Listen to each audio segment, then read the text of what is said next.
I had my womb removed after a doctor wrongly told me I had ovary cancer. After giving me the all clear, they admitted the tumours were there in different parts of my body. Now I'm incurable. And you keep getting told that time after time that the NHS is great and it doesn't make mistakes. 10,000 people die a year roughly. Oh, hang on.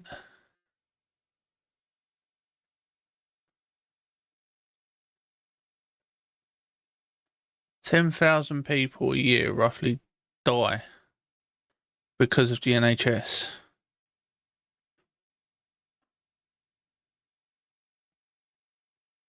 And that is a big problem. So this poor woman, mother of two, is diagnosed with stage 4 cancer months after the doctors removed the wrong parts of her body and gave her the all clear. And you hear about this time and time again, but we get told we have the best system in the world. The truth is, it's a good system, but everyone says it's free. It's not free. The taxpayer pays it. Anyone that pays taxes pays for our NHS. So this is the problem. And this is what we're going to break it down to. The NHS is so, how can we put it, overinflated now. I think it's got over 1 million odd people, 1.2 million people working in it. Most of them are managers. Most of them are on it more than MPs. A lot of them, not all of them. Doctors have a lot of downtime. Staff sometimes have a lot of downtime. Don't get me wrong, when they're busy, they are rushed off their feet. But that's because they have too many managers, as they used to say. Too many chiefs, not enough Indians. And that is in any business. And I think that needs to be cut down in the NHS because you could easily run the system more. It's like my doctors. Even though that is private, technically, it's nothing to do with the NHS. They do phone conversations because it's easier. And sometimes you go to doctors and no one there because they don't want to see patients anymore. But they've got no appointments because they're doing it all by phone. How can, like a lot of people, they're embarrassed to tell a doctor what's going on unless they see them face to face. They're not going to tell them over the phone. So this is our problem. And with this, as in this, the doctors keep diagnosing the easiest thing they can find. And then they say, oh, well, that's because of A, B, or C. That's because of this, that, or the other. But they're not checking up if it actually is the problem. And they don't go looking for other problems anymore as we used to because they are too busy. So, like this poor woman, her family, in however long, she's been told she's got to live. Hopefully she will go on to live a lot longer and they might be able to do anything, but stage 4 is not usually that curable.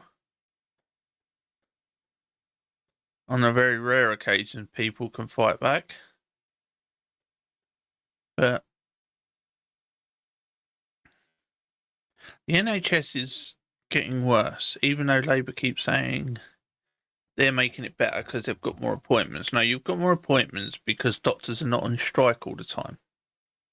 Because you gave them the pay rise that they wanted. It wasn't about the patient, all that crap. It was about a pay rise for junior doctors. And we keep having this. How can I put it? We keep paying in billions more. 30 odd billions just been pushed into the NHS. But the outcome's not getting any better for the people. Yes, you're getting to see a doctor at the hospital sometimes a week or two quicker. But for the amount of money that you're spending, you could send so many million of people to private hospitals and get the waiting list down 100 times quicker.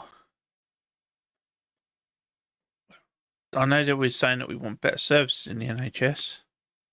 So that doesn't always work. Money doesn't always equal better. Because as soon as you put money into the system, the hands are out. People want pay rises. Then the companies that supply the hospitals, the NHS and that, want their money to increase. So they will put up their prices. Then the people delivering it will put up their prices. So that 20 billion, 10 billion goes very quickly. Doctors then 3% pay rise. I think they've had like a 9 or something percent pay rise, and they want another pay rise because inflation's going up. Then they want nurses want pay rise, ambulance, cooks, cleaners.